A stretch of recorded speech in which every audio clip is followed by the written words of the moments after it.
अस्सलाम वालेकुम। ये फ़िज़िक्स के कुछ टॉपिक्स हैं जो कि आपके एमडी कैट के सिलेबस में दिए हुए थे। इनको हमने डिस्कस करना है। उसमें सबसे पहले है रोटेशनल एंड सर्कुलर मोशन, फिर उसके नीचे सब टॉपिक्स हैं कुछ। तो उसमें सबसे पहले है एंगुलर डिस्प्लेसमेंट। अब एंगुलर डिस्प्लेसमेंट क्या होती है कि कोई भी ऑब्जेक्ट जब सर्कुलर मोशन में मूव कर रहा होता है तो वो एक सर्टेन लाइन के साथ, एक रेफरेंस लाइन के साथ, वो खुद हम चूज़ करते हैं, उसके साथ एक एंगल बना हुआ होता है। अब जैसे जैसे वो सर्कल में मूव करता है तो वो एंगल चेंज होता जाता है। इसी चीज़ को बोलते हैं एंगुलर डिस्प्लेसमेंट।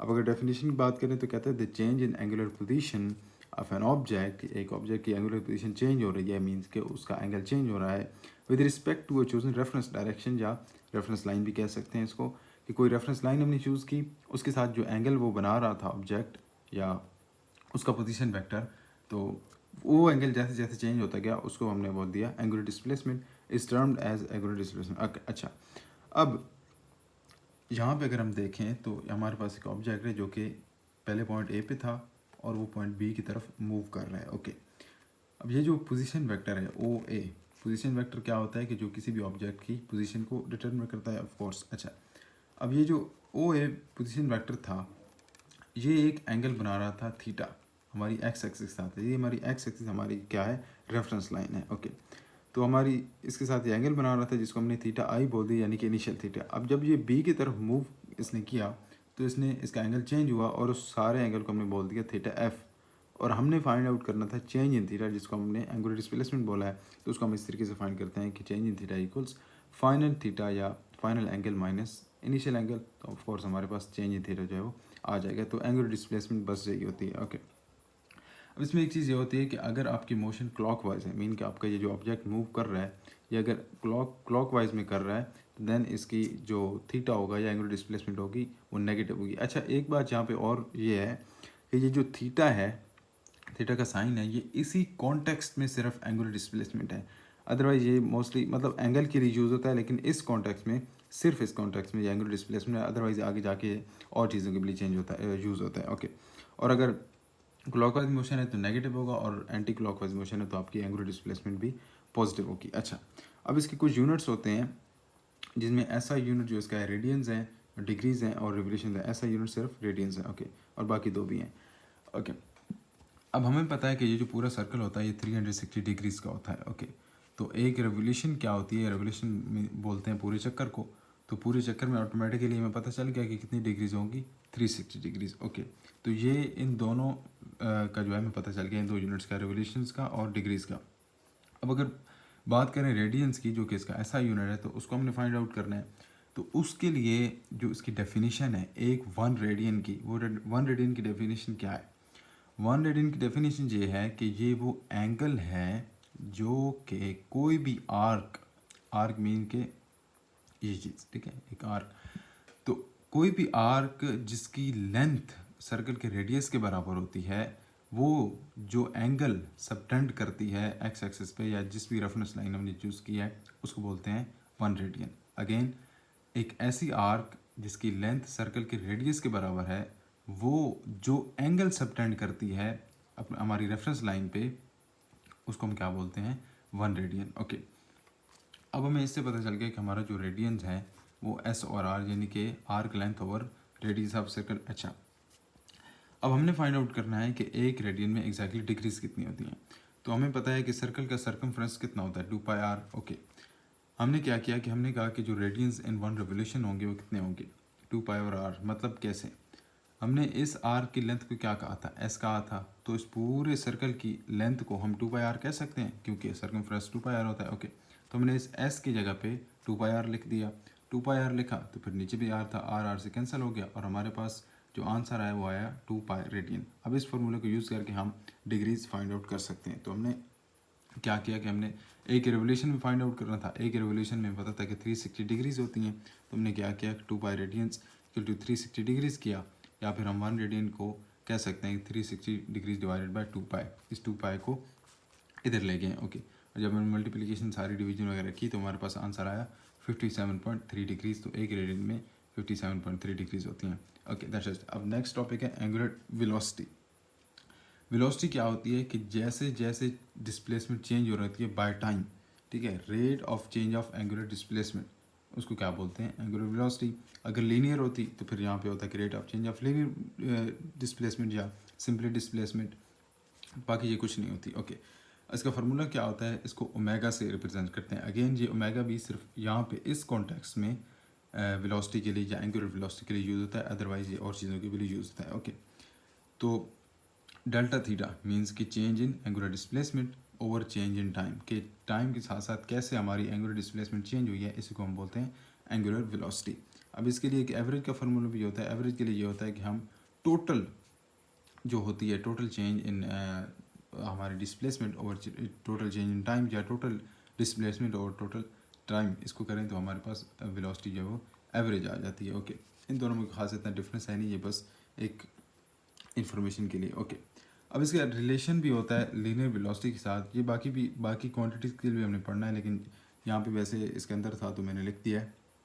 सिंपल होता ये है कि कोई भी आपकी जो एंगुलर क्वांटिटी होती है वो अपनी क्रॉसपेंडिंग लीनियर क्वांटिटी से ऐसे रिलेट होती है कि हम उसमें आर लगा देते हैं। मतलब कहने का ये है कि आपकी कोई भी एंगुलर क्वांटिटी वो इक्वल होगी आपकी लीनियर क्वांटिटी के, बस फ़र्क ये होगा कि उसमें आप जो एंगुलर क्वांटिटी है उसको आर से मल्टीप्लाई कर देंगे, क्योंकि वहाँ पे सर्कल आ जाता है और सर्कल का फिर रेडियस भी होता है।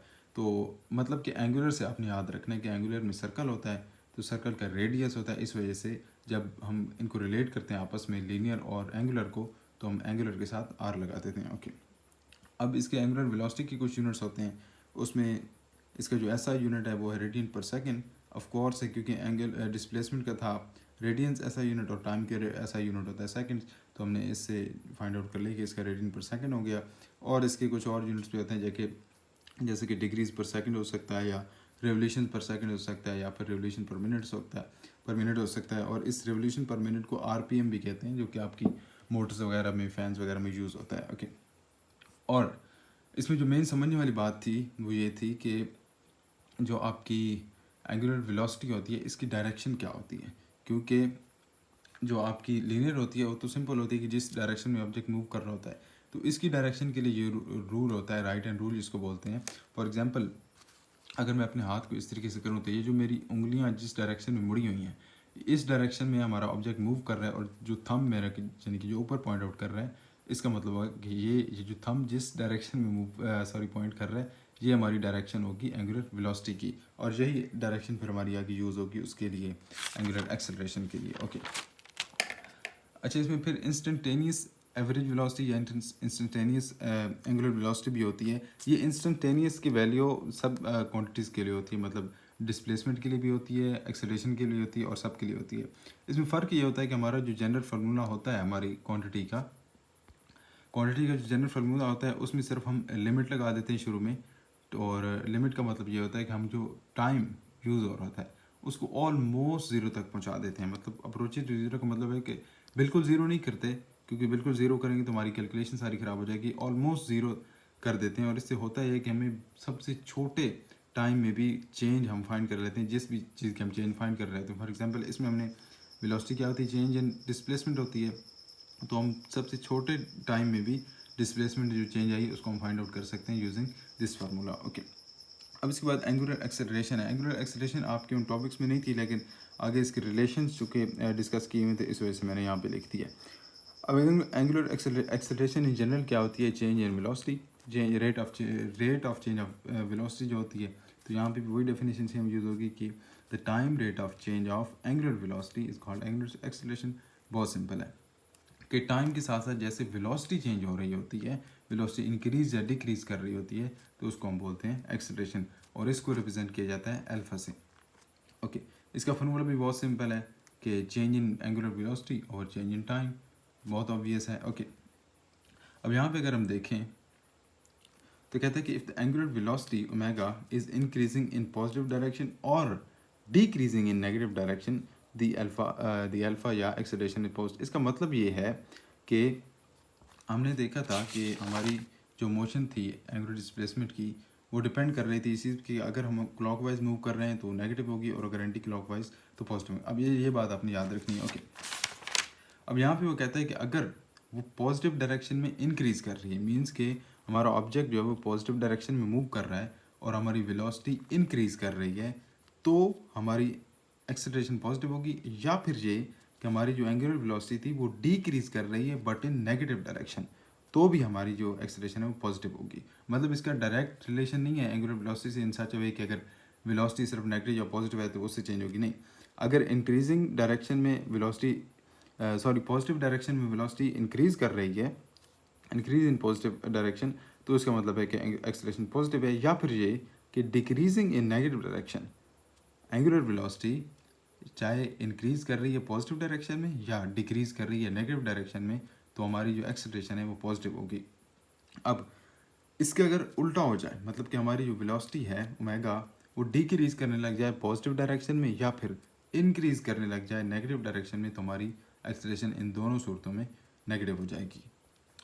अब इसके भी कुछ यूनिट्स होते हैं हर चीज़ की तरह, तो इसकी जो ऐसा यूनिट है वो रेडियन पर सेकंड स्क्वायर है। जैसे वेलोसिटी का था रेडियन पर सेकंड, तो इसका पर सेकंड स्क्वायर होता है क्योंकि इसमें टाइम दो बार आ रहा होता है, एक दफ़ा वेलोसिटी वाला टाइम और एक दफ़ा इसका अपना। फिर इसके दूसरे जो यूनिट्स हैं वो डिग्रीज पर सेकंड स्क्वायर है या रिवोल्यूशन पर सेकंड स्क्वायर है। ओके, अब एवरेज एंगुलर एक्सेलरेशन क्या होगी कि total change in velocity over total change in time, बस और कुछ भी नहीं है, तो इसको एक्सेलरेशन एवरेज बोल देते हैं। इंस्टेंटेनियस के लिए क्या होगा कि उसी फार्मूला के साथ जो हमारा जनरल फार्मूला था उसके साथ हम लिमिट लगा देते हैं, और लिमिट का मतलब अगेन मैंने आपको जैसे बताया था कि हम टाइम को ऑलमोस्ट ज़ीरो तक पहुंचा देते हैं, बिल्कुल ज़ीरो नहीं करते लेकिन ऑलमोस्ट ज़ीरो कर देते हैं। फिर इससे ये होता है कि हम छोटे से छोटे टाइम पीरियड में भी, छोटे से छोटे इंस्टेंट ऑफ टाइम में भी हम उस क्वांटिटी की चेंज फाइंड आउट कर सकते हैं। ओके, अब ये जो रिलेशन वाली बात है, relation between linear and angular quantities, ये वैसे टॉपिक काफ़ी लेंथी है लेकिन इसमें मेन चीज़ जो थी वो मैंने लिखी हुई है। बाकी अगर आपको रेफरेंस देखनी हो तो ये फर्स्ट ईयर के उस चैप्टर में लिखी हुई है सारी बात। ओके, वो कहते हैं कि linear quantities can be related to the respective angular quantities by the radius of circular path. मतलब कि जिस सर्कुलर पाथ में हमारा ऑब्जेक्ट मूव कर रहा है उसके रेडियस को यूज़ करके हम इनको आपस में रिलेट कर सकते हैं। क्या किन को रिलेट कर सकते हैं? Linear and angular quantities. मतलब हमें पता है ना कि जैसे लीनियर डिस्प्लेसमेंट भी होती है, एंगुलर डिस्प्लेसमेंट भी होती है, इस तरीके से लीनियर वेलोसिटी भी होती है, एंगुलर भी होती है, और एक्सेलरेशन भी इस तरीके से लीनियर भी होती है और एंगुलर भी होती है। तो इनको आपस में रिलेट किया जाता है डिफरेंट, फिर आगे जैसे प्रॉब्लम्स वगैरह आते हैं उनको सॉल्व करने के लिए। तो डिस्प्लेसमेंट के लिए हम जो फार्मूला यूज़ करते हैं that will be equal to S equals R theta. Theta हमारी एंगुलर डिस्प्लेसमेंट है, एस हमारी लीनियर डिस्प्लेसमेंट है और आर हमारा रेडियस ऑफ सर्कल है। फिर बाकी के लिए भी इस तरीके से कि वी लीनियर वेलोसिटी है, ओमेगा एंगुलर वेलोसिटी है और आर हमारा रेडियस है। एंड अगेन ए टी या सिंपल एक्सेलरेशन भी बोल सकते हैं, ए टी भी बोल सकते हैं, यानी कि टेंजेंशियल एक्सेलरेशन भी इसको बोलते हैं, या इन सिंपल वर्ड्स की जो सिंपल एक्सेलरेशन होती है बेसिकली, और उसको अल्फ़ा से या एंगुलर एक्सेलरेशन से अगेन उसी तरीके से रिलेट किया जाता है कि हम उसको सिर्फ आर के साथ मल्टीप्लाई कर देते हैं एंगुलर क्वांटिटी के, तो हमारे पास ये रिलेशन आ जाते हैं। अब अगर इनकी आपने डिटेल्स देखनी है खामखा नहीं वैसे देखनी चाहिए, तो ये उस बुक में फर्स्ट ईयर की जो चैप्टर 4 है आई थिंक उसमें ये बाकायदा टॉपिक है, इसमें सारी उन्होंने एग्जांपल से उससे फिगर से बताया हुआ है। ओके, अब नेक्स्ट हमारा जो मेन टॉपिक अगला शुरू हो रहा है वो है अल्टरनेटिंग करंट का। अल्टरनेटिंग करंट के बारे में जो टॉपिक्स थे वो फेज से शुरू हो रहे थे। ये ऊपर वैसे मैंने सिर्फ एक रिवीजन के तौर पे लिखा हुआ है। अल्टरनेटिंग करंट होता क्या है बेसिकली? अल्टरनेटिंग करंट ऐसे करंट को बोलते हैं जो कि हर मखसूस इंटरवल ऑफ टाइम के बाद अपनी डायरेक्शन को चेंज करता रहता है। तो क्या कहते हैं कि a current that changes direction after equal intervals of time, कि इक्वल इंटरवल ऑफ टाइम के बाद, फॉर एग्जांपल वो टाइम 1 सेकंड हो सकता है, 2 सेकंड, 5 सेकंड, जितने भी, कि उसके बाद वो क्या करता है अपनी डायरेक्शंस को बदलता रहता है कि नेगेटिव हो जाएगा फिर पॉजिटिव हो जाएगा। अब फॉर एग्जांपल अगर यहाँ पे इस वेव को देखें तो ये यहाँ से ज़ीरो से शुरू हुई है, ये 200 प्लस तक गई है, फिर नीचे आई, फिर ज़ीरो के बाद अब इसने, अगर ये डायरेक्ट होता तो दोबारा ये ऊपर जाता है, लेकिन नहीं, ये अल्टरनेटिंग है। तो अल्टरनेटिंग करंट में ये होता है कि हमारी वेव नीचे आ जाती है नेगेटिव, तो ये यहाँ से आई -200, देन अगेन ये इसने इस मोशन को कंटिन्यू किया। अब टाइम पीरियड जो होता है, इसका टाइम पीरियड क्या होता है कि the time interval after which AC यानी कि alternating current repeats its value is known as its time period. मतलब कि यहाँ पे 200 थी, तो जब दोबारा 200 आई तो ये जो टाइम का वक्फा था, जितना भी टाइम इसमें लगा है उसको हम बोलते हैं टाइम पीरियड की। इतना टाइम जिसमें हमारा AC अपनी वैल्यू को रिपीट करता है। जैसे यहाँ पे 200 थी तो यहाँ पे दोबारा 200 हुई, तो ये जो जितना भी वक्फा था इनके दरम्यान उसको हम टाइम पीरियड बोलते हैं। ओके, अब जो चेंज इसमें होती है, मतलब कि ये जो ऊपर नीचे हो रहा है, ये ऐसे अन्य बात तो नहीं है, तो ऑफकोर्स इसमें कुछ ना कुछ पीछे लॉजिक होती है। और लॉजिक कैसे होती है कि जो सोर्स अल्टरनेटिंग करंट को प्रोड्यूस कर रहा होता है उसकी कोई फ्रीक्वेंसी होती है, और उस फ्रीक्वेंसी की बेस पे फिर जो है हमारी अल्टरनेटिंग वोल्टेज या अल्टरनेटिंग करंट चेंज होता है। पाकिस्तान में जो हमारी नॉर्मल ये जो वापडा की बिजली यूज़ होती है, इसमें हमारे पास जो फ्रीक्वेंसी यूज़ होती है दैट इज़ 50 हर्ट्ज़, ये मीटर्स वगैरह पे लिखी भी होती है। ओके, अब हमारा जो असल टॉपिक था वो है फेज़ ऑफ एसी, और फेज़ ऑफ एसी फिर इसके फेज़ लैग और लीड वगैरह भी हैं। ओके, अब फेज़ होता क्या है? फेज़ की डेफिनेशन वो कहता है कि दिस एंगल थीटा, ठीक है, ये जो इस इक्वेशन में लिखा हुआ है। अब इन इक्वेशंस को अगर आपने देखना है तो ये अल्टरनेटिंग करंट का पूरा चैप्टर है उसमें, सेकंड ईयर में, उसमें ये सारी चीज़ लिखी हुई है। लेकिन चूंकि हमारा टॉपिक ये था, इस वजह से मैंने उनके डिटेल्स में नहीं गया, बस आप इनको इस तरीके से फ़िलहाल के लिए जो है जहन में रखें। ओके, अब ये जो एंगल इसमें यूज़ हो रहा है, वैसे मैं आपको बता देता हूँ, यहाँ पे जो V है this is the instantaneous value of voltage, और V नॉट हमारी इन जनरल वोल्टेज की वैल्यू है, और साइन का आपको पता है कि एक फंक्शन होता है, और थीटा हमारा यहाँ पे एंगल है। अब इस एंगल को हम डिफाइन करना कहते हैं कि this angle theta which specifies the instantaneous value of alternating voltage, this value, इस वैल्यू को ये डिटरमिन कर रहा है। और द करंट, या करंट के लिए भी इस तरीके से फार्मूला होता है, is known as its phase, मतलब कि फेज ऑफ एसी इससे ज़्यादा कुछ भी नहीं है कि एक एंगल है जो कि इंस्टेंटेनियस वैल्यू ऑफ वोल्टेज या करंट डिटरमिन करता है। ओके, अब हम इसको यहाँ पे देखते हैं। तो यहाँ पे हमारे पास एक वेव है एसी की, और डिफरेंट पॉइंट्स में हमने डिफरेंट एंगल्स को लिखा हुआ है। ओके, अब जैसे जैसे ये मूव कर रही है, यहाँ पे अगर हम देखें, यहाँ पे 0 पे थी, फिर देन यहाँ पे इसने π/2 यानी 90 डिग्री सेट किया, फिर नीचे आई, यहाँ पे पाई हो गया, फिर यहाँ पे आगे जाती गई, और इसने यहाँ पे जाके अपनी एक रेवोल्यूशन कंप्लीट की 2 पाई पे। ओके, यहाँ पे हमारा जो थीटा है that is also equals to omega T. अब जैसे मैंने आपको बताया था उसमें शुरू में कि ओमेगा की वैल्यू सिर्फ वहाँ पे उस कॉन्टेक्स्ट में, ओमेगा का ये जो वर्ड है, कैरेक्टर है, ये वहाँ पे सिर्फ एंगुलर वेलोसिटी के लिए यूज़ हो रहा था। अब यहाँ पे ये एंगुलर फ्रीक्वेंसी के लिए यूज़ हो रहा है। ओके, तो इसमें कुछ भी नहीं है, बस कि यहाँ से वो वेव शुरू हुई है और उसने डिफरेंट एंगल्स जो हैं वो हिट किए हैं, तो इन्हीं एंगल्स को हम बोलते हैं फेज़ ऑफ एसी। बस यही चीज़ थी। ओके, अब फेज़ लैग और लीड क्या होती है? लैग का इन सिंपल वर्ड्स मतलब होता है पीछे रह जाना, और लीड का मतलब होता है आगे निकल जाना। अब यहाँ पे बहुत सिंपल चीज़ें हैं। ये हमारे पास दो वेव्स हैं, एक करंट की है, ठीक है, ये जो नीचे वाली है, और एक वोल्टेज की कह लें लेट से। तो हुआ ये कि हमारी एक वेव शुरू हुई पॉइंट ओ से, 0 से, और इसने एक मखसूस टाइम के बाद जाके 90 डिग्री सेट किया। लेकिन हुआ ये कि हमारी जो दूसरी वेव थी वो ऑलरेडी जो है वो 90 डिग्री से या 270 डिग्री से आ रही थी, मतलब कि वो इससे पीछे थी कुछ एंगल, ठीक है, कुछ एंगल का मल्टीपल कह लें, या कुछ एंगल के हिसाब से इससे पीछे थी। तो ये ऐसे ऐसे मूव करती गई अपने हिसाब से, और ये दूसरी वेव जो आई इसने अपने हिसाब से मूव किया। अब इसमें अगर हम गौर से देखें तो जब इसने 90 डिग्रीज हिट किया है तो हमारी ये वाली वेव 0 पे पहुंच गई है। 0 पे पहुंची है, तो इसका मतलब ये है कि जब हमारी ये फर्स्ट वेव जब 90 डिग्रीज पे पहुंची तो हमारी दूसरी वेव कहाँ पे पहुंच गई? 0 पे। इसी तरीके से अब जैसे जैसे मूव करती गई तो क्या हुआ कि हमारी जो सेकंड वेव थी ये by an angle of 90 degrees इस हमारी वेव नंबर 1 से पीछे रह गई। बस यही होती है। अब इसमें पढ़ने वाली चीज़ क्या है, कहते हैं कि phase lag occurs when one of two alternating wave forms, ये दो हमारी अल्टरनेटिंग वेव फॉर्म्स हैं, when one of two alternative wave forms lags behind the other one, ठीक है, कि एक वेव फॉर्म दूसरे से पीछे रह जाती है बाय एन एंगल, ठीक है। फेज़ क्या था? एक एंगल था, तो फेज़ लैग क्या होगा कि एक बाय एन एंगल एक वेव फॉर्म दूसरे वेव फॉर्म से पीछे रह जा रही है। Okay, behind the other one by a certain angle, से π/2 पाई कुछ भी वो एंगल हो सकता है। तो यहाँ पे हमारा क्या है कि ये शुरू तो हुआ था 3π/2 से, ये जो हमारी वेव 2 है 3π/2 से शुरू हुई थी, लेकिन जब ये इस पॉइंट पे पहुंची तो ये 0 हो गई, और इस पॉइंट पे हमारी वेव नंबर 1 क्या थी? वेव नंबर 1 क्या थी? 90 डिग्रीज। इसी तरीके से जब वेव नंबर 2 पाई पे आई तो ये π/2 पे थी, π/2 ऑफ कोर्स इसका हाफ होता है, फिर अगेन ये इससे कम रह गया।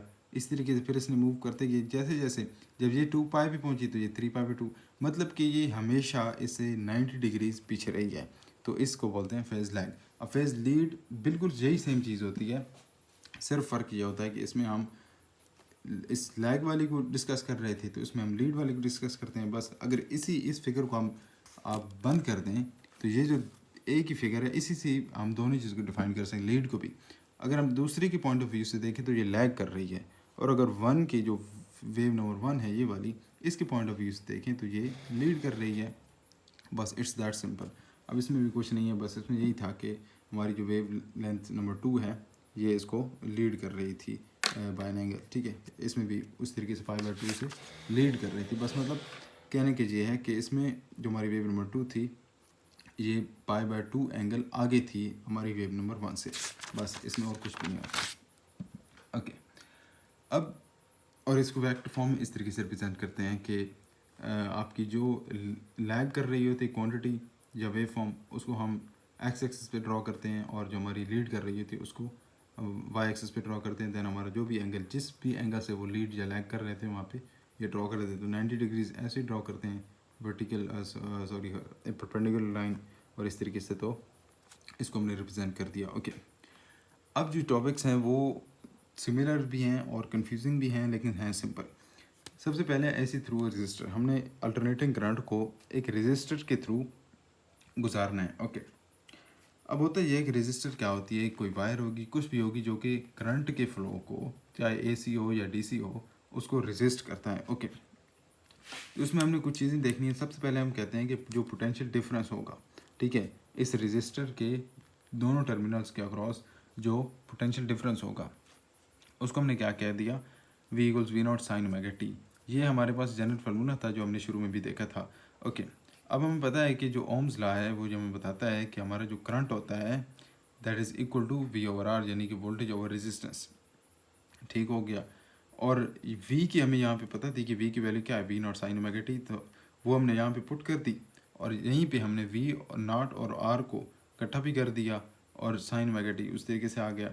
sin ओमेगा टी इस ये वाले फार्मूले से आ रहा है। ओके, और फिर हमने कह दिया कि I = I0 sin omega T. I0 यहाँ पे क्या है, I0 हमारी जो वैल्यू है बेसिकली करंट की जो कि यूज़ हो रहा है वो है, और I क्या है, इंस्टेंटेनियस वैल्यू है। ओके, अब यहाँ पे इसकी वेव फॉर्म को अगर हम देखें तो इसमें बस ये है कि वोल्टेज और करंट को शो किया हुआ है ग्राफ की फॉर्म में।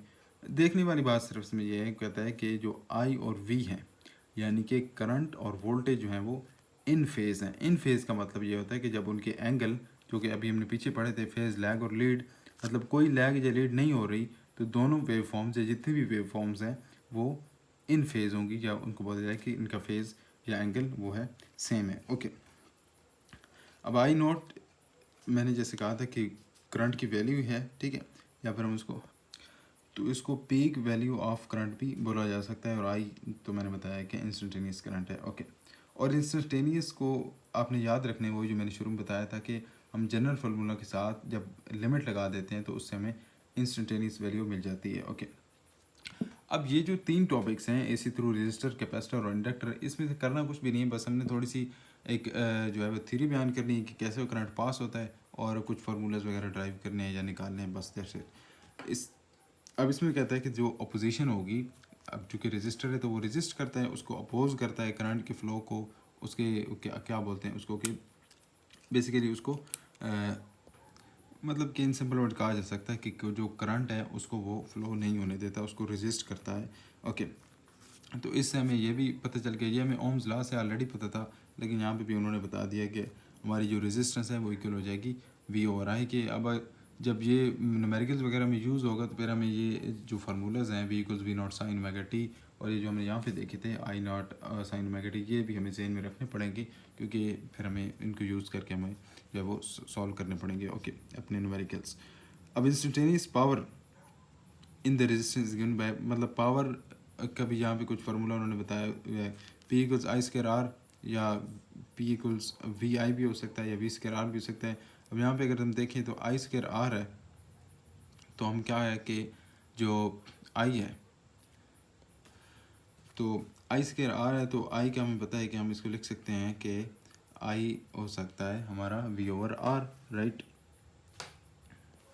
तो आई इक्वल्स टू वी और आर हो सकता है, और अगर वी और आर हम यहाँ पे इमेजिनरी पुट कर दें, फॉर एग्जांपल यहाँ पे अगर इसको वी ओवर आर एक आई की जगह और दूसरा आई इस तरीके से लिख दें और आर भी यहाँ पे मौजूद है, तो आर इससे कैंसिल हो जाएगा और हमारे पास आ जाएगा वी आई। और वी से अगर आर कैसा आया है कि हम आई की जगह पे अगर वी मतलब हम आई की जगह पे अगर वी आर पुट कर दें तो हमारे पास वी से अब वी स्केयर आर भी आ जाता है। जैसे अगर इसी फार्मूला को अगर आप देखें तो इसी से हम इन तीनों की डिफरेंट वैल्यूज़ भी फाइंड आउट कर सकते हैं। अब ये पावर के डिफरेंट फार्मूलाज दिए हुए हैं कि अगर आपको जो भी वैल्यूज़ दी गई हैं आपके क्वेश्चन में उसके हिसाब से आप यूज़ कर सकते हो। ओके, अब हमने करंट एसी को गुजारना है एक कैपेसिटर के थ्रू। अब वो कहता है कि AC can flow through register. अभी हमने देखे कि कैसे फ्लो हो रहा था, क्या क्या चीज़ें उसमें यूज़ हो रही थी, कैसे कैसे फार्मूलाज आ रहे थे। ओके, लेकिन वो कहता है कि how can it flow through a capacitor. अब कैपेसिटर का इशू ये होता है, कैपेसिटर की होती हैं दो प्लेट्स, राइट, पॉजिटिव नेगेटिव होती हैं, उनके दरमियान एक इंसुलेटर होता है, और इंसुलेटर की वजह से इंसुलेटर क्या होता है, करंट उससे नहीं पास हो सकता। तो कहता है कि इससे करंट कैसे गुजरेगा। अब वो कहता है कि जो प्लेट्स होती हैं कैपेसिटर की are continuously charged and discharge by the alternating voltage.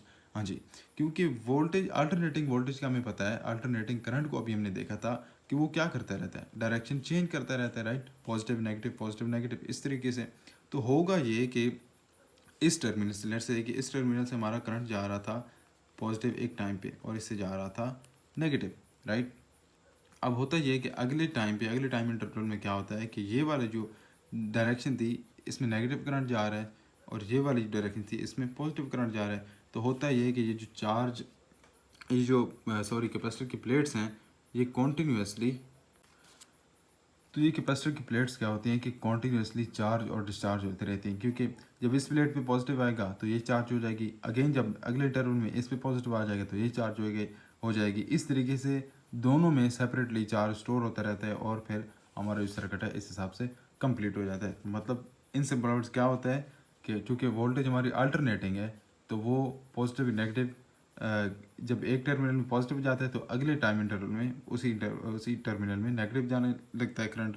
और इससे होता यह है कि हमारे जो कैपेसिटर है उसकी दोनों प्लेट्स कॉन्टीन्यूसली चार्ज और डिस्चार्ज होती रहती हैं, चार्ज और डिस्चार्ज, क्योंकि करंट चेंज होता रहता है। तो इससे फिर होता यह है कि at the end of the day हमारा जो सर्किट है वो कंप्लीट हो जाता है। ओके, अब इसमें भी हमें उसी तरीके से कुछ फार्मूलाज वगैरह कुछ चीज़ों को फाइंड आउट करने के लिए निकालने हैं। सबसे पहले वो कहते हैं कि अगर हमारे पास V यानी कि हमारी जो इंस्टेंटेनियस वोल्टेज है इसके बराबर है, ये हमने फार्मूला देखा था अभी, तो चार्ज हम फाइंड आउट कर सकते हैं कैपेसिटर पे कैसे, Q इक्वल सी वी। ये C V Q equal C V ये बहुत सिंपल ऐसा जो फार्मूला है बिल्कुल स्टार्ट में लिखा होगा बुक के फर्स्ट चैप्टर्स में था।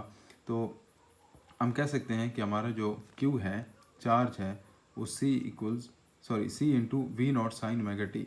V की वैल्यू हमें पता है कौन सी है, ये वाली, तो मैंने ये वाली वैल्यू उठा के इस फार्मूला में जब रख दी तो हमारे पास Q के लिए यानी चार्ज के लिए क्या आ गई, ये वाली, और C क्या चीज़ है, कैपेसिटेंस है इसकी कैपेसिटर की। ओके, अब वो कहते हैं since C and V not यानी कि ये वाला V नॉट आर कॉन्स्टेंट्स, इसमें ये दोनों कॉन्स्टेंट्स हैं, तो जो Q है will vary the same way as applied voltage. मतलब कि हमारा कैपेसिटेंस और वोल्टेज तो दोनों कांस्टेंट है, मतलब ये चेंज नहीं हो रहा है। वी नॉट यहाँ पे क्या है, वी नॉट हमारी जो जनरल वोल्टेज यहाँ पे यूज़ हो रही है। ओके, वो कहते हैं कि चूँकि ये कांस्टेंट्स हैं इस वजह से जो हमारा चार्ज है ये उसी तरीके से चेंज होगा जैसे जैसे वोल्टेज चेंज होगी, जो वोल्टेज हम अप्लाई कर रहे हैं। ओके, अब इसको यहाँ पे अगर हम देखें तो हमारे पास तीन वेव फॉर्म्स हैं, एक हमारे पास करंट की है, दूसरी हमारे पास वोल्टेज की है और तीसरी हमारे पास चार्ज की है। अब अगर चार्ज को आप देखें तो ये जो है करंट वाली वोल्टेज वाली इसके साथ क्या है, इन फेस है।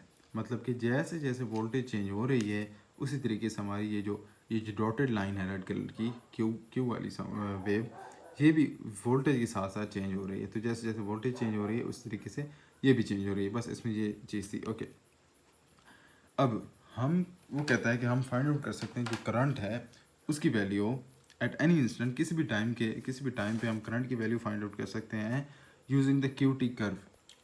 अब क्यू टी कर्व क्या है, यही वाली जो ये कर्व जा रही है इसी को बोला है क्यू, मतलब टाइम पे हमने ज़ाहिर सी बात है जितनी भी हमने इस तरीके की फिगर्स देखी हैं आपने, उसमें ये वाली जो लाइन है जिसमें हमने ये ड्रॉ की है वो टाइम की है। टाइम के लिए मैंने जहाँ पे लिखना है मैं भूल गया हूँ टाइम, तो तो ये टाइम की लाइन होती है जिसके ऊपर हम ये ड्रॉ करते हैं। ओके, अब वो कहते हैं कि ये क्यू और टी, यानी कि क्यू की टाइम पे जो कर्व है वो डिटरमिन करती है करंट की वैल्यू। ओके, और ये जो आई चेंज इन चार्ज और चेंज इन टाइम है, ये भी हमारा सिंपल फार्मूला है जो कि आपको शुरू के चैप्टर्स में मिल जाएगा। ओके, अब हमने करना ये है कि हमने आई की वैल्यू फाइंड आउट करनी है एट डिफरेंट पॉइंट्स। जैसे ये पॉइंट्स है ना, ओ एन बी एस, इस तरीके से इन डिफरेंट पॉइंट्स पे हमने वैल्यू देखनी करंट की। सबसे पहले वो कहता है कि जब ओ पे at O when Q equal zero, charge zero है, the slope is maximum, so I is also max. मतलब ये है कि अगर हम यहाँ पे देखें तो ओ पे क्यू तो ज़ीरो है लेकिन आई मैक्सिमम है, लेकिन क्यू तो हमें ज़ीरो लग रहा है। जी क्यू बेशक ज़ीरो है लेकिन ये इसकी जो स्लोप है, स्लोप ये होती है कि जैसे जैसे चीज़ ऐसे ऊपर जा रही होती है तो इसको स्लोप बोलते हैं, right, rise over run. Okay, अब इसकी स्लोप जहाँ पे बुक आपकी कहती है कि यहाँ पे मैक्सिमम है, इस वजह से हमारा करंट भी मैक्सिमम होता है। इसी तरीके से जब स्लोप वह कहता है कि आपकी ओ से ए की तरफ जाती है, यानी यहाँ से इस ए पॉइंट की तरफ जा रही है, तो स्लोप क्या होती है, जो डिक्रीज़ करती है, डिक्रीज टू ज़ीरो करती है। अब ये कैसे डिक्रीज टू ज़ीरो कर रही है, क्योंकि यहाँ पे तो देखने पे लग रहा है कि ये इंक्रीज़ कर रही है, नहीं। स्लोप जो होती है वो स्टीपनेस की या चढ़ाई की बुनियाद पे हम कहते हैं कि जैसे यहाँ पे एक कर्व है ना इसकी फॉर एग्जांपल, तो ये स्लोप कॉन्टीन्यूसली अगर इस तरीके से जा रही है तो हम कहेंगे कि स्लोप इंक्रीज़ हो रही है। लेकिन अगर इस तरीके से जाती है तो ऑब्वियस है कि उसकी जो चढ़ाई है या स्टीपनेस है वो कम होती जा रही है और at the end of the day वो ऊपर जाके फ्लैट हो जाती है। तो इस वजह से यहाँ पे हम कर्व के लिए ये कहते हैं कि ये जो स्लोप थी, इसकी स्लोप और कर्व को कंफ्यूज नहीं करना, ये दोनों डिफरेंट चीज़ें हैं। तो स्लोप इसकी जो थी वो डिक्रीज कर रही थी एक ही तरफ, इसी वजह से हमारा जो करंट था ये भी डिक्रीज कर रहा था। ओके, अब नेक्स्ट क्या है, वो कहता है कि जो हमारी डिक्रीज टू ज़ीरो ज़ीरो हो जाती है, तो एन पॉइंट पे या ए पॉइंट पे आप कह सकते हैं कि हमारी जो क्यू थी इसकी स्लोप, क्यू टी की स्लोप क्या थी, ज़ीरो हो गई यहाँ पे ए पे आके, यानी फ्लैट हो गई ना लाइन, ये लाइन फ्लैट हो गई। तो फिर स्लोप कहाँ से, स्लोप होती क्या है बेसिकली, राइज ओवर रन होती है, राइज ओवर रन, राइट। और राइज क्या होती है, इस तरीके से आपका जो वर्टिकल डिस्टेंस और रन हमारा हॉरिजेंटल डिस्टेंस। तो जब यहाँ पे कोई वर्टिकल डिस्टेंस है ही नहीं तो हमारा जो स्लोप है वो ज़ीरो हो जाती है। ओके, अब जब यहाँ पे स्लोप ज़ीरो हो गई तो हमारा आई बी क्या हो गया, ज़ीरो हो गया। ओके, अब नेक्स्ट क्या होता है कि जब A to B, from A to B the slope of the Q T curve is negative, ठीक है। अब क्यू यहाँ पे अगर हम ए से, ये पॉइंट ए और ये बी, यहाँ से ए से लेकर जब बी की तरफ आ रही है हमारी क्यू टी कर्व, तो ये कर्व भी डिक्रीज़ कर रही है, हम देख सकते हैं। और हमारी जो स्लोप है वो भी क्या कहता है कि वो चीज़ डिक्रीज़ कर रही है towards B. Okay, sorry, negative हो रही है, डिक्रीज़ नहीं कर रही, डिक्रीज़ नहीं कर रही, नेगेटिव हो रही है। कर्व हमारी एक्चुअली में अगर मिसाल के तौर पर अगर इस कॉन्सेप्ट के हिसाब से हम देखें तो हमारी स्लोप यहाँ पे आके फिर से क्या हो जाएगी, मैक्सिमम हो रही है लेकिन नेगेटिव हो रही है। Okay, so from A to B the slope of the QT curve is negative and so I is also negative, ठीक है। अगर हम यहाँ पे देखें कि A से B तक ये नेगेटिव थी हमारी जो कर्व की स्लोप थी, इस वजह से हमारी N से R की तरफ, ये बेसिकली पॉइंट्स इक्वल होते हैं लेकिन मेरे से यहाँ पे ड्राइंग में थोड़ी सी ऊपर नीचे हो गई बार। तो जो क्यू टी की कर्व थी, सॉरी स्लोप थी, वो फ्रॉम ए टू बी क्या हुई, डिक्रीज हुई, इस वजह से, और नेगेटिवली डिक्रीज नहीं हुई, सॉरी नेगेटिव हुई, इस वजह से हमारा जो करंट था वो भी क्या हो गया, नेगेटिव हो गया।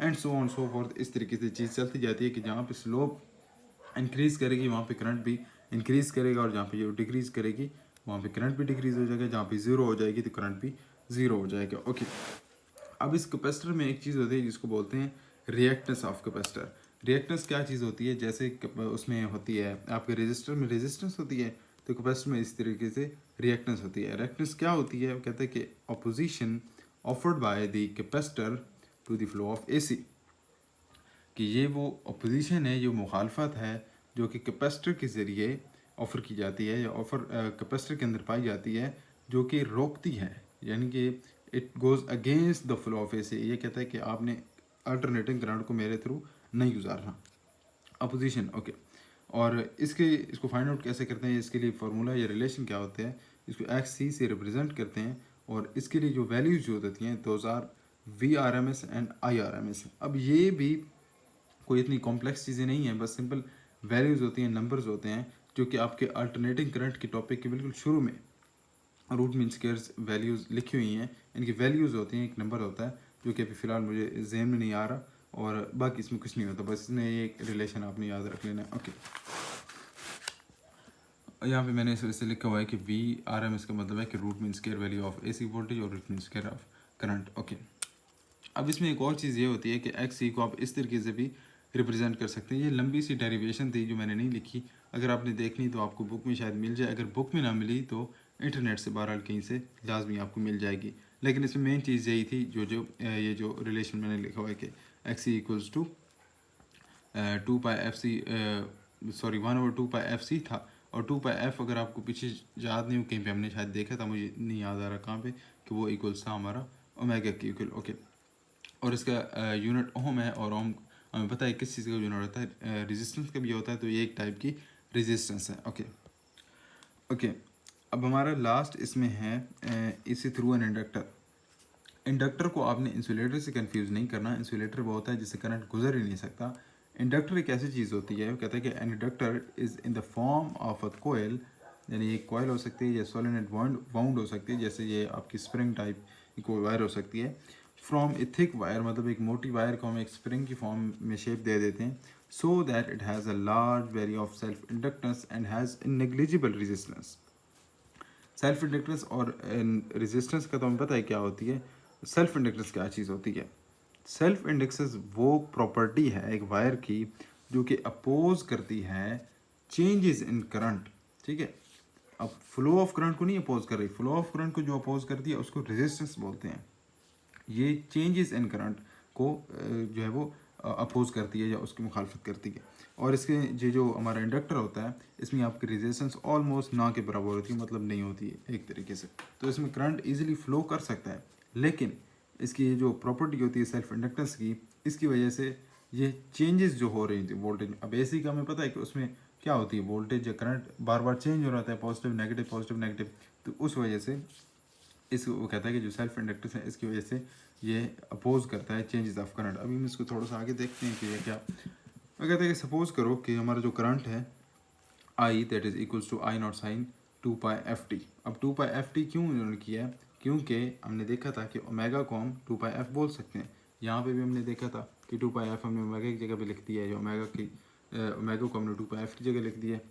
ओमेगा बेसिकली है क्या, एंगुलर फ्रीक्वेंसी है ना, तो हम उसको 2πf लिख सकते हैं। ओके, और सर्कल का हमें पता है कि 2π ओवरऑल हम सारी चीज़ देख चुके हैं। ओके, तो जहाँ से हमारे पास करंट की एक रिलेशन आ गया और इंडक्टेंस आ गई L। इंडक्टेंस क्या है, वही हमने जो भी चीज़ देखी है कि वो चेंज करंट की चेंज को अपोज करती है। ओके, वो कहता है कि then the changing current will set up a back EMF। अब होता ये है कि इसमें जो करंट की चेंज क्यों अपोज करता है, इस वजह से अपोज करता है कि जो जब करंट चेंज होता है, तो हमें ये भी बात पता है कि जब एक सोलेनॉइड के थ्रू करंट गुजरता है, आपने ये शायद पढ़ा होगा इलेक्ट्रोमैग्नेटिज्म में, कि जब सोलेनॉइड के थ्रू करंट गुजरता है तो वो एक मैग्नेटिक फील्ड प्रोड्यूस करता है, और वो मैग्नेटिक फील्ड इन रिएक्शन एक तरीके से उस वायर में एक करंट प्रोड्यूस कर देती है या एक वोल्टेज प्रोड्यूस कर देती है, जिसको हम बोलते हैं EMF, यानी कि इलेक्ट्रोमोटिव फोर्स। अब इलेक्ट्रोमोटिव फोर्स का एक ये भी है कि ये फोर्स नहीं होती, बेसिकली वोल्टेज होती है। ओके, तो हमने इसको क्या कह दिया कि ये इक्वल होगी हमारी epsilon equals to L into delta I over delta T। Okay, अब चूँकि हम इंडक्टर की बात करें, इस वजह से हमने इसकी इंडक्शंस को यूज़ किया। कैपेसिटर में बोलते तो फिर C होता इस तरीके से, और ये एप्सिलॉन का सिंबल जो है यूज़ होता है EMF के लिए। उसने कहा ये है कि जब इसमें से, यानी कि आपका ये जो इंडक्टर है इसका, इसमें से जब AC की करंट पास होगा, यानी इधर से जैसे भी जाएगा, ठीक है, जिस भी डायरेक्शन में जाएगा, तो होगा ये कि उसकी वजह से एक EMF उसमें प्रोड्यूस हो जाएगी, मतलब उसमें एक वोल्टेज प्रोड्यूस हो जाएगी, जिसकी वैल्यू ये होगी L into delta I over delta T। Okay, अब ये जो वैल्यू आई, तो वो कहता है कि अगर हमने करंट को मेंटेन करना है, क्योंकि अभी हमने देखा था कि इंडक्टर क्या करता है, करंट की चेंज को, जो करंट चेंज हो रहा था बार बार, इस चेंज को अपोज करता है कि भाई करंट, भाई आप क्या करो कि आप कांस्टेंट रहो, आप एक जो है वो उसमें रहो, मतलब बार बार पॉजिटिव नेगेटिव ना हो। तो जो इंडक्टर है वो ये चीज़ कहता है। तो वो कहता है कि अगर हमने करंट को मेंटेन करना है, मतलब करंट को हमने कांस्टेंट रखना है, तो हम क्या कर सकते हैं, जो हमारी वोल्टेज जो हम अप्लाई कर रहे हैं उसको हम क्या करते हैं कि हमारी ये जो बैक EMF प्रोड्यूस हुई थी पीछे हमने देखी है, ये वाली, इसको हम क्या करते हैं कि हम अपनी अप्लाइड वोल्टेज जो हमारे इख्तियार में हम खुद अप्लाई करते हैं उसको हम इस EMF की इक्वल कर देते हैं। तो फिर इससे ऑटोमेटिकली ये होगा कि हमारी जो करंट है वो मेंटेन रहता है। ये L इंटू डेल्टा आई और डेल्टा टी किसकी वैल्यू थी? बैक EMF की। ओके, अब इसकी यहाँ पे कोई नई चीज़ नहीं है, वो ये हम सारी चीज़ें देख चुके हैं कैसे जो है वो वेव फॉर्म्स होती हैं डिफरेंट पॉइंट्स पे, कैसे कैसे उनकी वैल्यूज़ जो है वो चेंज हो रही थी। तो बस इसमें ये चीज़ बताई है। ओके, अच्छा, इसमें एक चीज़ होती है इंडक्टिव रिएक्टेंस। इंडक्टिव रिएक्टेंस क्या होती है? इसकी रेजिस्टेंस होती है। अगेन जो इंडक्टेंस थी L, that was the resistance to change in current, कि जो करंट चेंज हो रहा था उसको वो कह रहा था कि आपने नहीं आना। जो इंडक्टिव रिएक्टेंस है ये आपकी एक्चुअल रेजिस्टेंस है इसकी, जो कि फ्लो ऑफ करंट को अपोज करती है। तो ये इन दो चीज़ों में आपने कंफ्यूज नहीं होना। ओके, तो इसको एक्सेल से भी रिप्रेजेंट करते हैं और अगेन इसको उस तरीके से VRMS और IRMS को यूज़ करके हमने इसकी वैल्यू फाइंड कर ली, जिसको हमने ओमेगा एल कहते हैं। ये अगेन एक डेरिवेशन है पूरी, अगर आपने देखनी तो ये आपको बुक से भी मिल जाएगी, बुक से ना मिली तो इंटरनेट पर लाजमी कहीं भी पड़ी होगी। ओके, अब यहाँ पे ये है कि जो इंडक्टेंस है उसका आपने यूनिट याद रखना है, दैट इज़ हेनरी। ये एक यूनिक चीज़ है। और एक्सेल जो कि रेजिस्टेंस है एक टाइप की, तो उसका यूनिट अगेन ओम्स होगा। ओके, अब अल्टरनेटिंग करंट के टॉपिक में इसका एक लास्ट टॉपिक था, सब टॉपिक था इलेक्ट्रोमैग्नेटिक स्पेक्ट्रम। अब स्पेक्ट्रम कोई ख़ास इतनी चीज़ नहीं होती, बस एक ग्राफ होता है जिसमें हम डिफरेंट टाइप्स की वेव्स को रिप्रेजेंट करते हैं, उनकी फ्रीक्वेंसीज और उनकी वेव लेंथ के हिसाब से। ओके, अब हम कहते हैं कि जो 10⁴ की जो फ्रीक्वेंसी होती है उसमें कौन सी वेव्स आ जाती हैं? रेडियो वेव्स आ जाती हैं। फिर 10⁸ से शुरू होती हैं तो माइक्रो वेव्स आ जाती हैं। 10⁻12 से लेकर 10⁻14 तक क्या होती हैं? इंफ्रारेड वेव्स होती हैं। फिर 14 से लेकर 15 तक हमारी विजिबल रेज होती हैं। तो बेसिकली जितने भी कलर्स, जितने भी जो कुछ हम देखते हैं that is in here, visible light के स्पेक्ट्रम में जो है वो सारी वेव्स होती हैं। ओके, इस तरीके से फिर 10⁻15 से 16 के दरमियान आ जाती हैं अल्ट्रा वायलेट, 16 से 18 के दरमियान आ जाती हैं X rays, and then last पे जो 20 है, इससे आगे से ऑन कौन से आ जाती हैं? गैमा रेज, और फिर आगे इसके लॉन्ग रेज भी आते हैं जो कि यहाँ पे मैंने लिखी नहीं है, खाम की कोई ज़रूरत नहीं थी। बहरहाल तो इनकी फ्रीक्वेंसीज आ गई और फ्रीक्वेंसी के साथ साथ इनकी जो है वेव लेंथ भी लिखी हुई। ये मैंने इस तरीके से इनको ओरिएंटेशन चेंज कर दी, यहाँ पे स्पेस नहीं थी तो यहाँ पे आपको इनके नाम इस तरीके से नज़र आ रहे हैं। और अगेन इनकी जो आपके पास है वेव लेंथ ऊपर मैंने लिखी हुई है कि रेडियो वेव की 1 मीटर होती है, माइक्रोवेव की 1 सेंटीमीटर होती है। दैन करते करते करते करते करते लास्ट पे जो गैमा रेज हैं इनकी इस तरीके से 10⁻⁻12 मीटर होती है, जो कि बहुत छोटी है, बहुत छोटी है। इतनी छोटी है कि maybe as I was reading कि ये आपकी जो एटम के न्यूक्लियस होते हैं उनके बराबर इसकी जाके वेवलेंथ हो जाती है। तो मतलब शुरू होती हैं लॉन्ग से, फिर इस तरीके से शॉर्ट होती जाती है इसकी वेवलेंथ। बस इलेक्ट्रोमैग्नेटिक स्पेक्ट्रम में और कुछ भी नहीं था, बस यही चीज़ होती है। ओके, उसके बाद आपका नेक्स्ट टॉपिक जो शुरू हो रहा है दैट इज़ न्यूक्लियर फिजिक्स। ये भी अल्टरनेटिंग करंट की तरह आपको पूरा चैप्टर है सेकंड ईयर में, और last chapter as I remember. तो अगर आपने रेफरेंस वगैरह इन सारी चीज़ों को देखनी हो या डिटेल्स, बल्कि लाजमी आप देखिएगा, जो टॉपिक हमने पढ़ा है इनको बुक से लाजमी देखिएगा। हो सकता है मुझसे कोई ऊपर नीचे चीज़ हो जाती है तो उसको आपने जो है करेक्ट कर लेना। ओके, अब हमने इसमें कुछ चीज़ें पढ़नी थी, लेकिन उससे पहले हमने क्या करना है कि एटॉमिक न्यूक्लियाई की कंपोजिशन को पढ़ना है। ओके, अब वो कहता है कि हर एटम के सेंटर पे एक बहुत छोटा सा न्यूक्लियस होता है। ठीक है, मैं इसको डायरेक्टली ट्रांसलेट कर रहा हूँ कि हर एटम के सेंटर पे एक छोटा सा न्यूक्लियस होता है, और उस न्यूक्लियस में क्या चीज़ होती है? पॉजिटिव चार्ज, और जो एटम का पॉजिटिव चार्ज होता है, पूरा एंटायर पॉजिटिव चार्ज एटम का, वो पॉजिटिव चार्ज एंड 99.9% मैस, यानी कि एटम का पूरा जो वज़न होता है और पॉजिटिव चार्ज वो न्यूक्लियस में मौजूद होता है। ओके, देन वो कहता है कि न्यूक्लियस जो है वो, उसमें आपके पास न्यूक्लियॉन्स, यानी कि न्यूक्लियस बनता है किन चीज़ से मिलकर? न्यूक्लियॉन से मिलकर। और न्यूक्लियॉन्स क्या चीज़ होती हैं? प्रोटॉन्स और न्यूट्रॉन्स होते हैं। ओके, इसको भी हम देख लेते हैं क्या चीज़ें होती हैं ये। तो प्रोटॉन्स क्या होते हैं कि ये पॉजिटिवली चार्ज पार्टिकल्स होते हैं।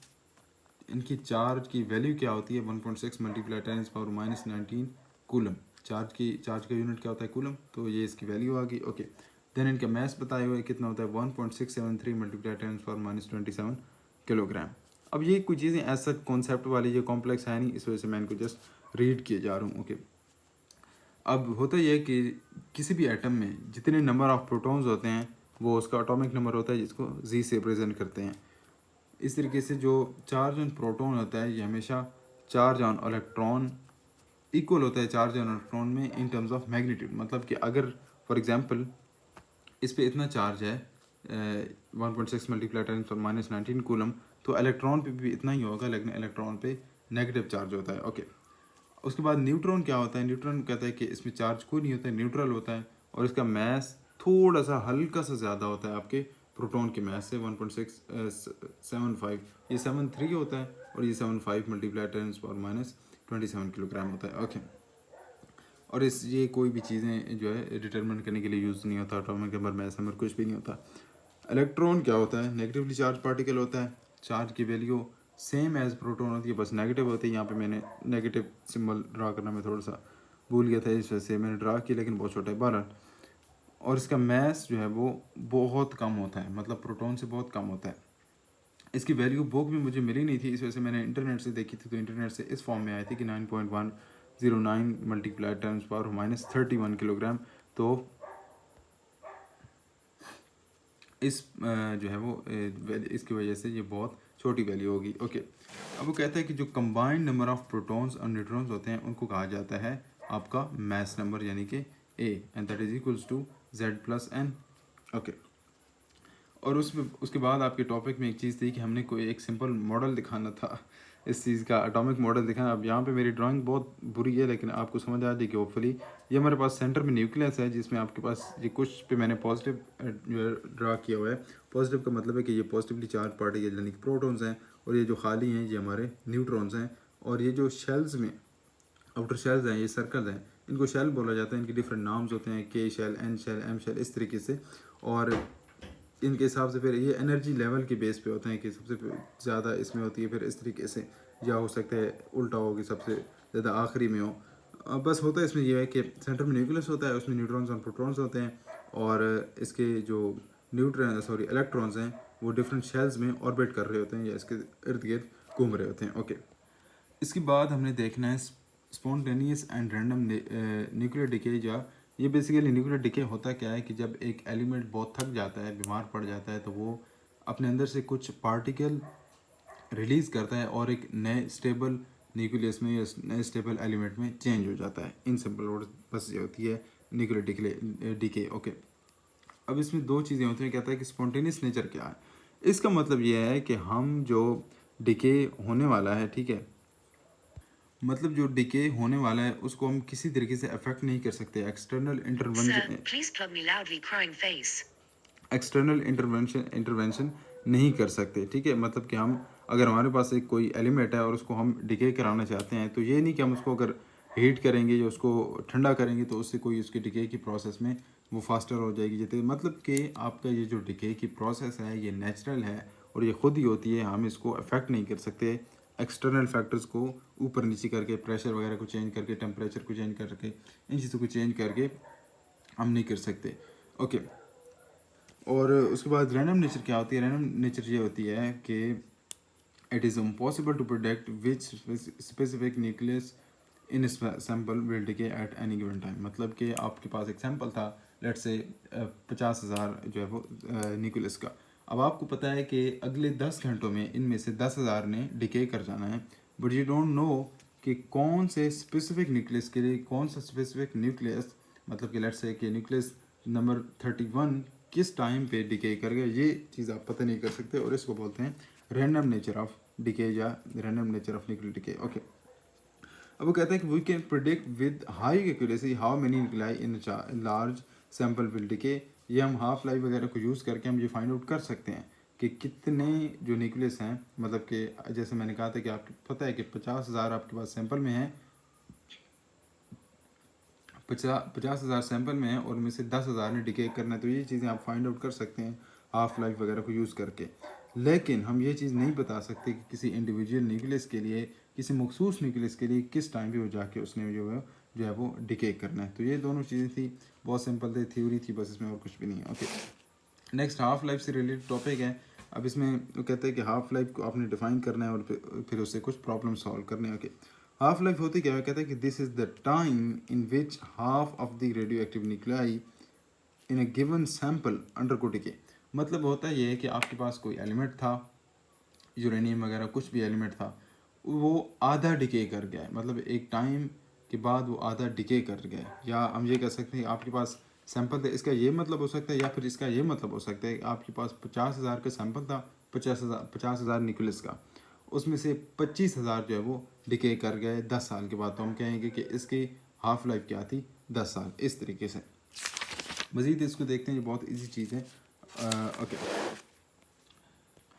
अच्छा, अब ये जो हाफ़ लाइफ होती है ये ऐसे नहीं कि कोई मिनटों या घंटों को, हो सकता है कि ये सेकंड्स की हो सकता है ये बिलियंस ऑफ ईयर्स, मतलब इसकी रेंज जो है वो from seconds to billions of year. For example अगर हम बात करें कार्बन 14 की, ये एक एलिमेंट होता है, उसकी हाफ लाइफ है 5730 ईयर्स, जो कि ऑलरेडी बहुत ज़्यादा है। लेकिन अगर हम बात करें यूरेनियम 238 जो ये एलिमेंट है, इसकी बात करें तो ये 4.5 बिलियन ईयर्स के बाद आधा डिके होता है। मतलब इसकी हाफ लाइफ है 4.5 बिलियन ईयर्स, जो कि पता नहीं 4.5 अरब साल पहले मतलब कोई यूरेनियम एलिमेंट जो है वो डिके होना शुरू हुआ होगा और अब जाके वो डिके होगा। मतलब इस तरीके से इनकी जो हाफ लाइफ हैं वो डिफरेंट एलिमेंट्स के डिफरेंट टाइम होते हैं। ओके, अब आगे हमने वैसे तो प्रॉब्लम सॉल्व करना था, लेकिन उसको सॉल्व करने से पहले हमने इक्वेशन थोड़ी समझनी थी।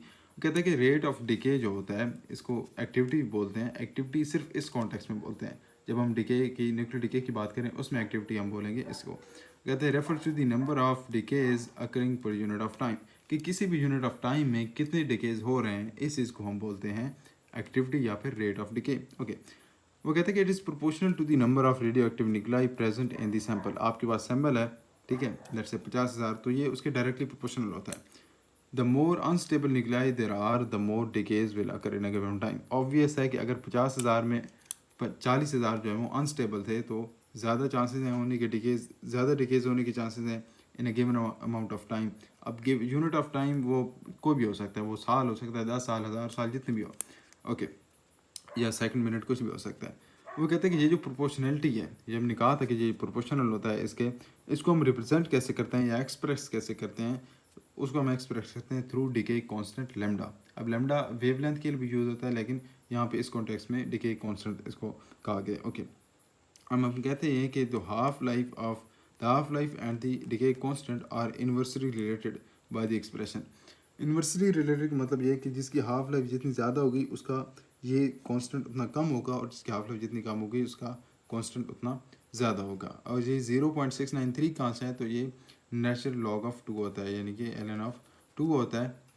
और ये कहाँ से आता है, इसकी भी अगेन उसी तरीके से डेरिवेशन अगर आपने देखनी है खामखा, तो ये आपको बुक में मिल जाएगी, बुक में ना मिली तो इंटरनेट से लाजमी मिल जाएगी। बहुत इजी चीज़ थी, इस वजह से मैंने इसको यहाँ पे नहीं लिखा। ओके, अब हमने करना ये है कि जो हमारे पास इक्वेशन है इसको हमने यूज़ करके एक प्रॉब्लम सॉल्व करनी है। तो हमारे पास लेट्स से एक रेडियो एक्टिव आइसोटोप है, यानी कि एलिमेंट है जिसकी हाफ लाइफ है 10 साल, 10 ईयर्स है। हमने फाइंड करना है इसका decay constant.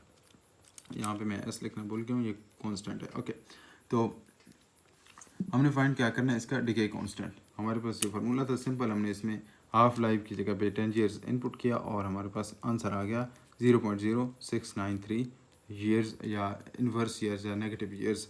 Years to raise power -1 बोल रहे हैं, जो भी बोल रहे हैं, मतलब इसकी वैल्यूज़ जो डिके कांस्टेंट इस तरीके से होती हैं कि ईयर्स टू रेज पावर -1 हो सकता है, मिनट्स रेज पावर -1, इस तरीके से होती हैं इसकी वैल्यूज़।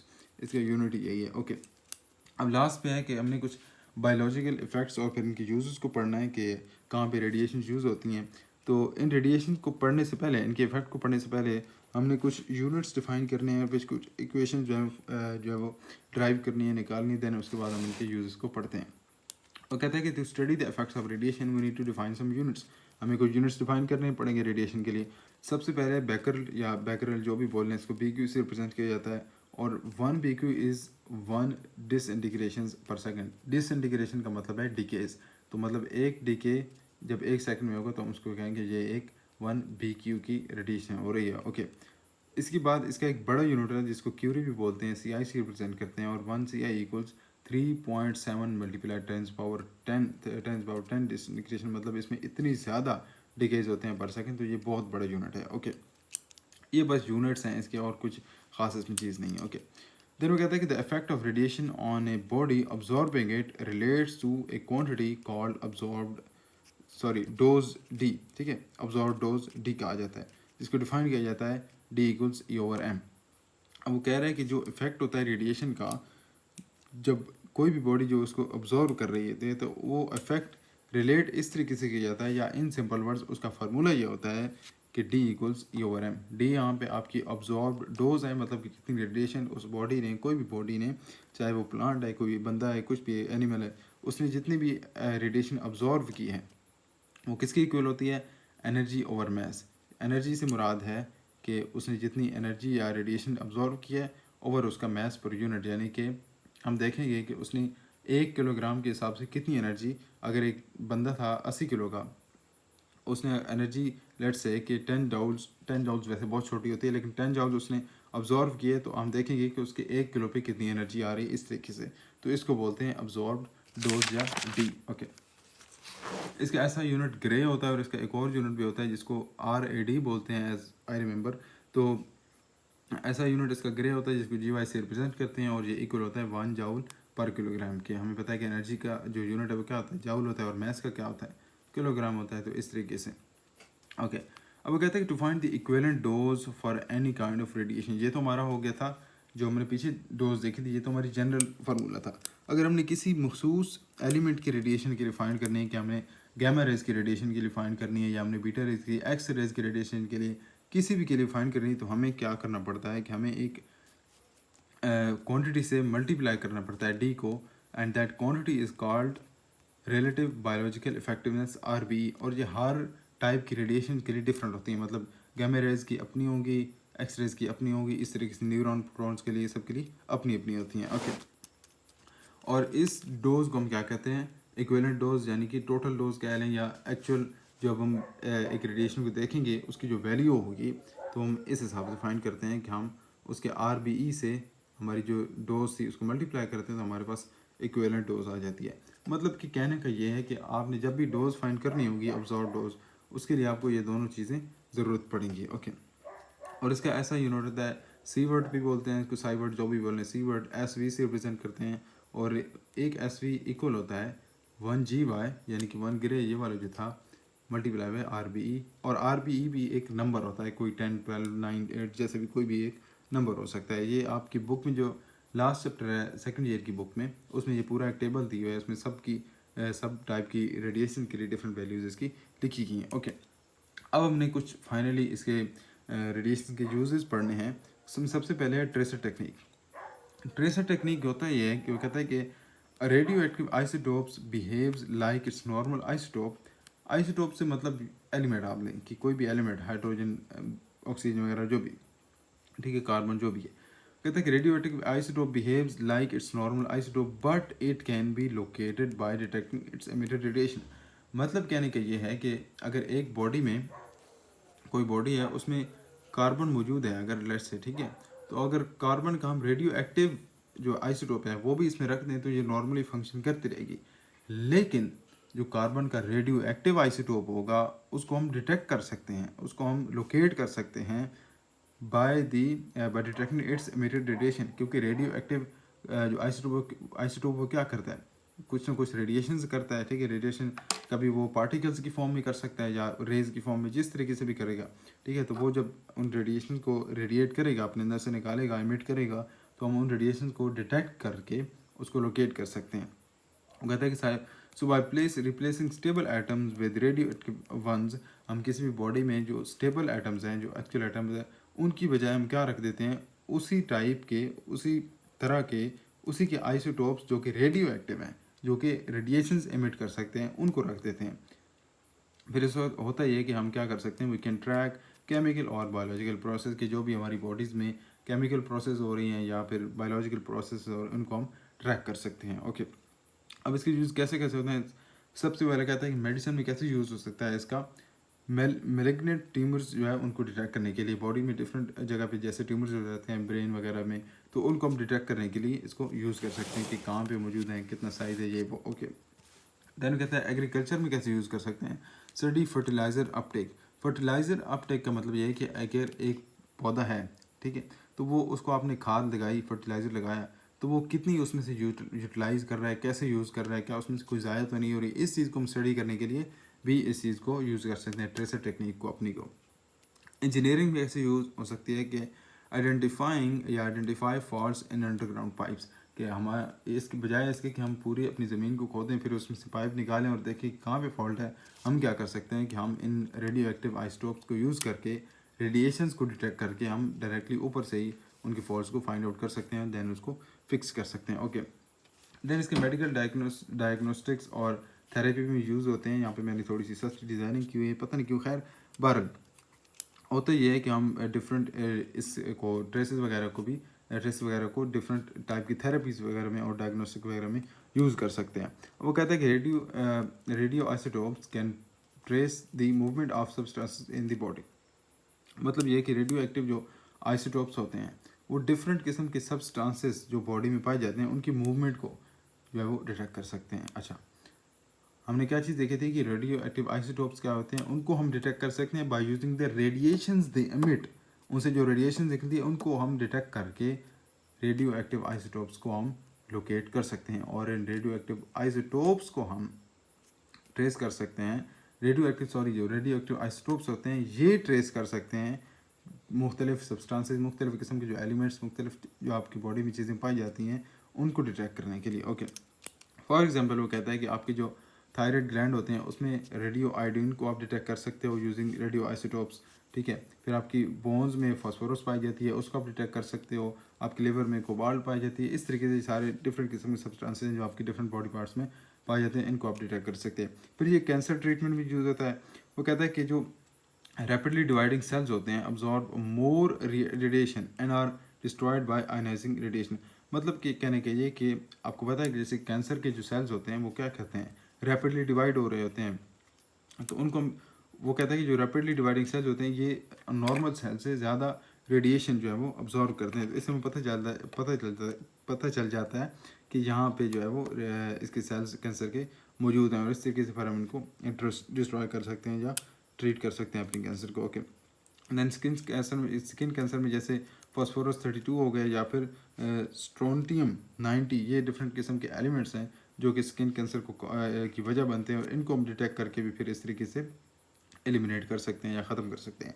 लास्ट पे है रेडियोग्राफी। रेडियोग्राफी ये होती है कि गैमा रेज को जो हम यूज़ करके डिफरेंट किस्म के टास्क अपने कर सकते हैं। कौन कौन से होते हैं उनमें, सबसे पहले है मेडिकल इमेजिंग। मेडिकल इमेज का मतलब ये है कि जो हमने अभी ट्यूमर वगैरह हमने पढ़ा था कि हम डिटेक्ट कर सकते हैं, उसका हम एग्जैक्ट साइज़ और लोकेशन जो है वो देख सकते हैं। इसको मेडिकल इमेजिंग बोलते हैं, और ये हम गैमा रेज को जो रेडिएशन है उसको यूज़ करके करते हैं। ओके, लास्ट में कहता है कि डिटेक्टिंग क्रैक्स और cavities in the caching the pipe. वही जैसे हमने देखा था कि इंजीनियरिंग में यूज़ होती है कि पाइप्स वगैरह के क्रैक्स को या फॉल्ट्स को हम जो है वो डिटेक्ट कर सकते हैं। देन वो कहता है कि कैमरा एक हमारी जो टेक्नोलॉजी डिवाइस होती है, क्या कर सकती है। वो कहता है कि detects gamma radiation from isotopes in the body, कि बॉडी में मौजूद जो आइसोटोप्स हैं उनसे निकलने वाली गैमा रेडिएशन को डिटेक्ट कर सकता है। ओके, देन वो डॉट इमेजेस क्रिएट कर सकता है ऑफ रेडियो एक्टिव साइट्स, यानी कि रेडियो एक्टिव साइट का मतलब है कि जहाँ पे रेडियो एक्टिव आइसोटोप्स मौजूद हैं आपकी बॉडी में, लिवर में है, ब्रेन में, जहाँ पे भी। And then can record sequences to observe organ function के इस सारी चीज़ को रिकॉर्ड कर सकता है रेडिएशन को डिटेक्ट करके, डॉट इमेजेस क्रिएट करके क्या कर सकता है कि आपकी जो कोई भी ऑर्गन है, फॉर एग्जांपल किडनी है, ब्रेन है, जो भी ऑर्गन है उसकी एक्चुअल फंक्शनिंग को हम जो है वो ऑब्जर्व कर सकते हैं, देख सकते हैं, फिर इससे हम अपने मज़ीद जो प्रॉब्लम्स हैं सॉल्व कर सकते हैं। बस इसमें इतना ही था, एंड दैट्स इट।